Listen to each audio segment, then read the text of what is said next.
Hello दोस्तों, स्वागत है आपका अपने YouTube channel Manu mania study पे। तो जैसा कि दोस्तों हमने पिछले वीडियो में मध्य पाषाण काल के बारे में पढ़ा था, तो आज उससे बढ़ता हुआ जो हमारा क्रम है वो है नवपाषाण काल अर्थात नियोलिथिक एज। तो नियोलिथिक एज तक आते आते देखा जाए तो जो मध्य पाषाण काल था वहाँ से कुछ विशेष तौर पर बहुत सारे महत्वपूर्ण बदलाव हुए, सभ्यताओं में विकास कर लिया यहाँ के मानवों ने। तो इस प्रकार नवपाषाण काल को एक क्रांति की संज्ञा दी गई। तो आज हम उन्हीं इसको क्रांति क्यों कहा गया और इस कालखंड की जो मुख्य विशेषताएं रही है, जो महत्वपूर्ण स्थल है, उनको हम एक नज़र में समझने का प्रयास करेंगे। तो आइए शुरू करते हैं नवपाषाण काल। तो जैसा कि नवपाषाण काल है, तो नवपाषाण काल में जो सबसे बड़ी प्रमुखता थी या विशेषता थी वो यह थी कि कृषि का विकास यहाँ पर हो चुका था। जैसा कि मध्य पाषाण काल में हमने देखा था कि मध्य पाषाण काल तक मानवों को कृषि के बारे में कोई जानकारी नहीं थी, लेकिन यहाँ पर आते आते कृषि के रूप में सबसे पहले जो उगाया जाने वाला अनाज था वो जौ एवं गेहूँ था, जिसके साक्ष्य पाकिस्तान के बलूचिस्तान जिले के मेहरगढ़ से मिले हैं। इसके अलावा जो दूसरा महत्वपूर्ण है वो है पशुपालन। हालांकि पशुपालन को देखा जाए तो पशुपालन मध्य पाषाण काल के अंतिम चरण में आकर के पशुपालन की शुरुआत हो चुकी है, लेकिन जो वहाँ पर पशुओं की शुरुआत एक सहचर के रूप में, एक सहपाठी के रूप में, अपने सुरक्षा के रूप में किया जाता है। लेकिन नवपाषाण काल में क्या होता है कि उन पशुओं का व्यापक रूप से प्रयोग होने लगता है, अर्थात उनका प्रयोग धीरे धीरे करके, क्योंकि यहाँ पर कृषि का ज्ञान हो चुका है, मनुष्य न केवल खाद का उपभोक्ता है बल्कि खाद का उत्पादक भी बन चुका है। और यही कारण है कि पशुओं का उपयोग जो है व्यापक स्तर पर होने लगता है, यातायात, सवारी के रूप में, या यूँ कहें तो कृषि के रूप में उनका उपयोग किया जाने लगता है। इसके अलावा अस्थायी निवास, जाहिर सी बात है कि जब वहाँ पर कृषि होगा तो साल भर तक वहाँ रुकना पड़ेगा, एक साल तक या जितने दिन तक वो फसल पककर तैयार ना हो, तो उसके लिए उनको अस्थायी निवास की आवश्यकता होगी। तो ये जो नवपाषाण काल की जो 3 महत्वपूर्ण बातें हैं, अर्थात इन्हीं बातों को थोड़ा थोड़ा विस्तार में पढ़ेंगे। तो ये जो महत्वपूर्ण है वो पहला है कृषि है, दूसरा व्यापक स्तर पर पशुपालन एवं तीसरा जो है हमारा वो अस्थायी निवास। ये तीनों महत्वपूर्ण विशेषताएं किसकी है? तो नवपाषाण काल की। और अचानक से ये जो विशेषताएं हैं ये पहले से प्लान या जो उसको सुनियोजित तरह से बताते हैं उस तरह से नहीं था। ये अचानक से ऐसी प्रगति आई और धीरे धीरे करके मानवों ने इस रूप में विकास किया। और यही कारण है कि इतनी बड़ी विशेषताएं जो कि पूरा पाषाण काल और मध्य पाषाण काल से बिल्कुल इनको अलग बनाती हैं। तो यही कारण है कि इन खास विशेषताओं के कारण नवपाषाण काल को एक क्रांतिकी काल कहा जाता है। तो उससे जुड़े कुछ और भी बातें हैं। इसमें देखा जाए तो ज़्यादातर सवाल जो पूछते हैं इनसे जुड़े हुए कुछ महत्वपूर्ण व्यक्ति हैं एवं कुछ स्थल है, उनसे ज़्यादा सवाल आते हैं, तो हम उनको समझने का प्रयास करते हैं। तो अगर नवपाषाण कालीन पुरातात्विक खोजों का श्रेय की बात करें, अर्थात इसका पुरातात्विक खोज करने का श्रेय किसको जाता है, तो वो जाता है डॉक्टर प्राइमरोज को, जो कि एक अंग्रेज थे। और इसकी चर्चा हमने प्रागैतिहासिक काल के अंतर्गत जब पाषाण काल को शुरू किया था तब भी किया था। इन्होंने 1842 ईस्वी में कर्नाटक के लिंगसूर से नवपाषाणिक उपकरण प्राप्त किए थे। इसके कुछ ही समय बाद, कुछ सालों बाद एचपी मसूरी द्वारा 1860 ईस्वी में यूपी के इलाहाबाद के निकट एक टोंस नाम का स्थान है, वहाँ से भी नवपाषाणिक उपकरण प्राप्त किए। तो हालांकि यहाँ से सवाल नहीं आते हैं, लेकिन आप एक समझ के रूप में इसको याद कर सकते हैं। और जो मेंस के लिए जो राइटिंग होता है, जो आंसर स्किल होता है, उसमें अगर इन तथ्यों को जोड़ेंगे तो उत्तर में एक प्रकार से प्रामाणिकता दिखेगी आपकी। तो इनको भी आप एक समझने के तौर पर याद कर सकते हैं। इसके अलावा अगर नवपाषाण काल की बात करें तो इसमें जो नवपाषाण शब्द है, तो इस नवपाषाण शब्द के जनक के रूप में किसको जाना जाता है, तो वो है सर जॉन लुबाक। तो अगर सवाल पूछा जाए कि नवपाषाण शब्द का जनक कौन है, तो वो कौन है? Sir John Lubbock. इन्होंने prehistoric time of magazine में सर्वप्रथम इस शब्द का उल्लेख किया था। किसमें? Prehistoric time of magazine में। इसके अलावा अगर देखा जाए तो नवपाषाण काल को नवपाषाणिक क्रांति किसने कहा, तो वो थे गार्डन चाइल्ड। और जब सबसे ज़्यादा जो सवाल आते हैं वो यहीं से आते हैं कि नवपाषाण काल को एक नवपाषाणिक क्रांति किसने कहा, तो वो गार्डन चाइल्ड ने कहा था। और इन्होंने नवपाषाणिक क्रांति क्यों कहा था, तो इसको हमने अभी समझा कि किसी भी कालखंड में अचानक से जो विशेषताएं, ऐसी विशेषताएं जो पहले नहीं थी और बिना कोई सुनियोजित या पूर्व नियोजित तरीके से वो अचानक से धीरे धीरे दिखने लगे तो इतिहास में इसे एक प्रकार का क्रांति का संज्ञा दिया जाता है और वो क्रांति हमें नवपाषाण काल में देखने को मिली है और इसीलिए इसको क्रांति का काल कहते हैं। तो इन्होंने क्यों कहा, इस बारे पर देखें तो नवपाषाण काल में देखें तो यहाँ पर कृषि का ज्ञान हो गया था। कृषि का ज्ञान हुआ तो उनका धीरे धीरे विकास होने लगा और कृषि एक व्यापक स्तर पर शुरू हो गया। जब कृषि होना शुरू हो गया अर्थात खेती फसलें उगने लगी तो वहाँ पर अस्थायी आवास की जरूरत पड़ी। अस्थायी आवास हुआ तो धीरे धीरे करके गांवों का विकास हो गया। एक एक क्रम को समझिए, सारे एक दूसरे से जुड़े हुए हैं।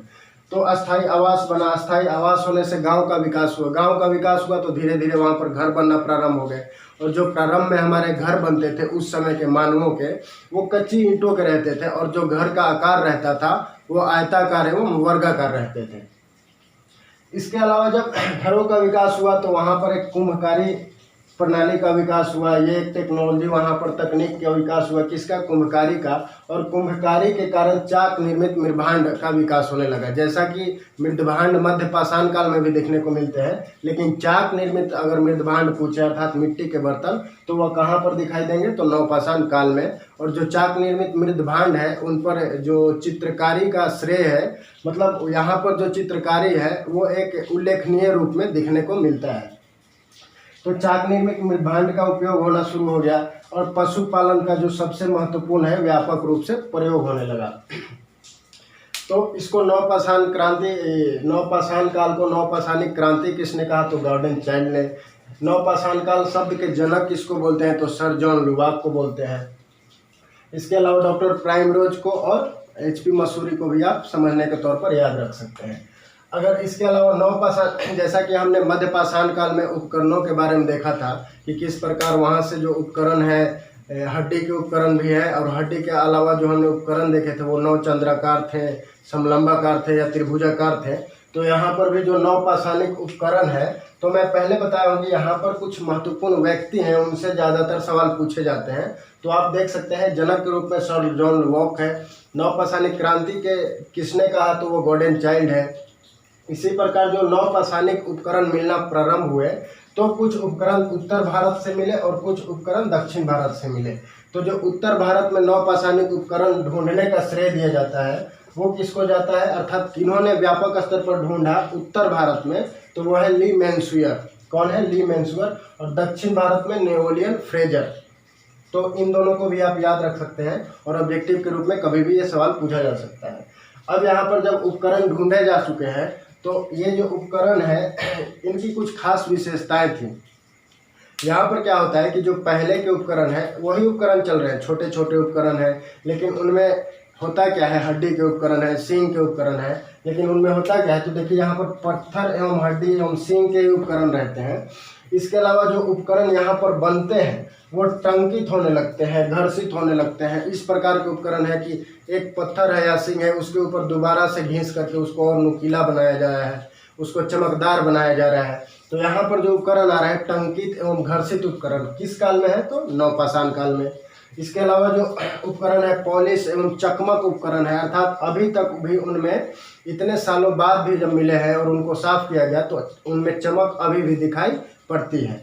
इसके अलावा यहाँ पे जो उपकरण है पहले की अपेक्षा अधिक नुकीले हैं क्योंकि उनको रगड़ रगड़ के नुकीला बनाया गया है। तो ये कुछ खास जो यहाँ के उपकरण मिले हैं उनकी ये विशेषताएं रही हैं। और उपकरण की आकृति की बात करें, जैसा कि मध्य पाषाण काल में जो देखे थे तो समलंबाकार या ट्रेपेजियम, त्रिभुजाकार, नवचंद्राकार, तो उसके अलावा यहाँ पर देखें तो सिल्टाकार, बसूले के रूप में, छेनिया, इसके अलावा मूसल और आर्या, इन रूपों में यहाँ पर दिखाई देते हैं और छोटे छोटे ही रहते हैं और ये चकमक रहते हैं, पालिशदार रहते हैं और मध्य पाषाण काल से अधिक नुकीले रहते हैं। तो ये एक हमारा बेसिक कंसेप्ट क्लियर हुआ, जहाँ से जो बार बार सवाल पूछा जाता है कि नवपाषाण काल को एक क्रांति क्यों कहते हैं, तो क्रांति क्यों कहते हैं इसको समझ सकते हैं। इसके जनक कौन है, इसके नवपाषाणिक क्रांति शब्द के जनक कौन है। इसके अलावा उत्तर भारत में किसने खोज किया, तो ली मैनसूरियन। दक्षिण भारत में कौन सा किया, तो नेपोलियन फ्रेजर।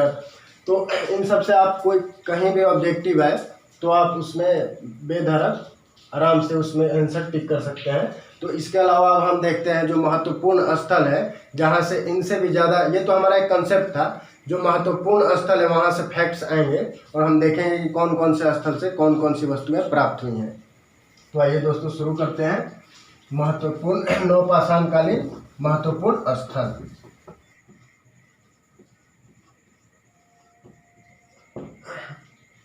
तो आइए दोस्तों देखते हैं महत्वपूर्ण स्थल जो नवपाषाण काल से जुड़े हुए हैं। तो अगर भारत में बात की जाए तो भारत में बहुत सारे महत्वपूर्ण स्थल हैं, लेकिन जहाँ से मुख्य रूप से सवाल पूछे जाते हैं उनको अगर मैप पे समझने का प्रयास करें तो जो सबसे महत्वपूर्ण है वो है हमारा यूपी में जो 3 स्थल हैं इलाहाबाद के निकट, वो है महगरा, कोल्डिहवा एवं चौपानी मांडो। बिहार में एक स्थल है चिरांद, एवं पश्चिम बंगाल में देखें तो वर्धमान जिले में से कुछ मिले हैं। इसके अलावा अगर तमिलनाडु में देखें तो एक ये पोचमपल्ली नाम का स्थान है, वहाँ से भी कुछ नवपाषाण उपकरण मिले हैं। और कर्नाटक से तो बहुत ज़्यादा ऐसे स्थान है जहाँ से नवपाषाणिक उपकरण मिले हैं, जिनमें देखें तो संगनकल्लू, ब्रह्मगिरी, हल्लूर, मास्की, टेकलकोट्टा। इसके अलावा जो और महत्वपूर्ण है हमारा वो है जम्मू एंड कश्मीर से, और यहाँ से सवाल बार बार आते हैं। वो 2 स्थल कौन से हैं तो बुर्ज-होम और गुफ कराल। इसके अलावा जो प्रायद्वीपीय भारत है, प्रायद्वीपीय भारत में पाकिस्तान के बलूचिस्तान प्रांत है, उसके बोलन जिले से मेहरगढ़ नामक स्थान है, वहाँ से भी कुछ साक्ष्य प्राप्त हुए हैं। तो उन्हीं को हम एक बार समझने का प्रयास करते हैं। तो अगर यूपी में देखें तो यूपी में इलाहाबाद, जिसको आज प्रयागराज भी बोलते हैं, तो वहाँ पर सबसे जो महत्वपूर्ण स्थान है वो है कोल्डिहवा। और कोल्डिहवा से हमें क्या प्राप्त हुआ है तो विश्व में धान का सबसे प्राचीनतम साक्ष्य कहाँ से मिला है तो कोल्डिहवा।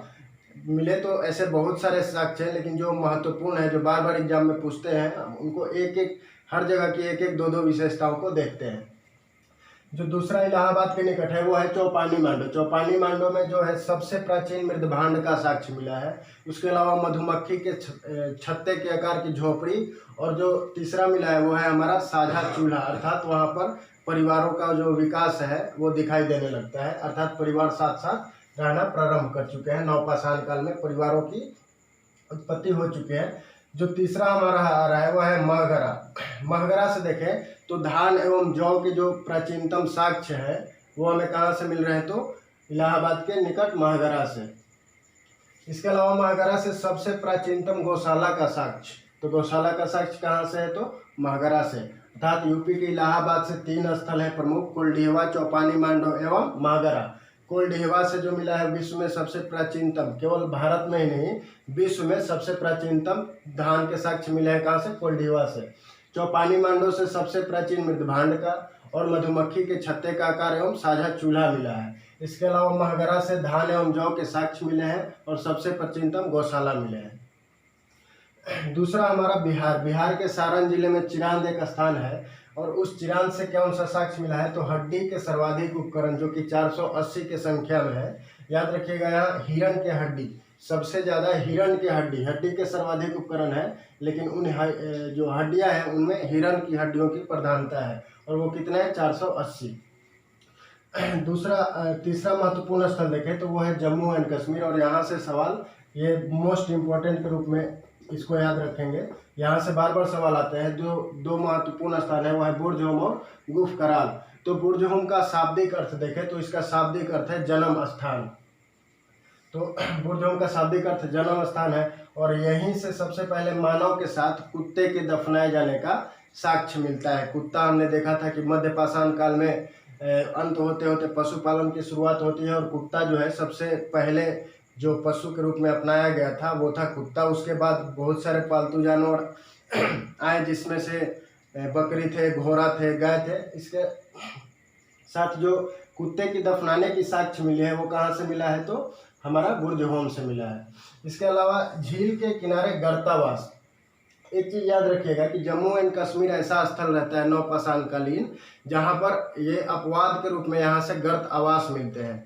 इसके अलावा अगर देखा जाए तो मध्य पाषाण काल में ही केवल गर्तावास मिलते हैं, लेकिन यहाँ पर नवपाषाण काल में जितने अन्य स्थल है वहाँ से घरों के साक्ष्य मिलते हैं, झोपड़ियों के साक्ष्य मिलते हैं, लेकिन गर्तावास का साक्ष्य कहाँ से मिलता है तो वो जम्मू एवं कश्मीर से मिलता है। दूसरा जो है जम्मू कश्मीर वो है गुफ कराल है। गुफ कराल का शाब्दिक अर्थ है कुम्हार की गुफा। इसके अलावा हड्डी के सर्वाधिक उपकरण कहाँ से मिले हैं, तो गुफ कराल से। कंफ्यूज मत होइएगा, जो हिरण के हड्डी के सर्वाधिक उपकरण कहाँ से मिले हैं, तो वो चिरांद बिहार में से मिले हैं। और जो गुफ कराल में केवल हड्डी के सर्वाधिक उपकरण कहाँ से मिले हैं, तो गुफ कराल से मिले हैं। और जो दूसरा यहाँ पर मिला है वो हड्डी ये बड़े पैमाने पर गर्तावास। मैंने पहले भी बताया कि बुर्जहोम एवं गुफ कराल अपवाद के रूप में नवपाषाण कालीन स्थल है जहाँ से गर्तावास भी मिले हैं।